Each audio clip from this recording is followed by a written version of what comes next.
How to change password on Wise account. Are you guys facing issues to change your password on your Wise account? If that's so, then this video might help you out. Without further ado, let's get started. First of all, open Wise app on a mobile device.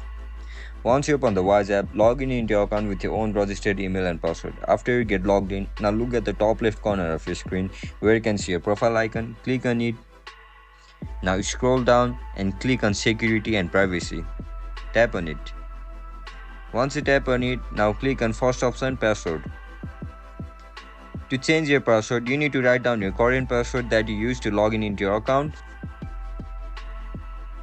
Now write down your new password. Once you fill up all the details, click on change password. And that's it guys, that's how we're gonna change our password on Wise app. If you guys found this video helpful, don't forget to like, share and subscribe to our channel. See you in the next one. Bye bye.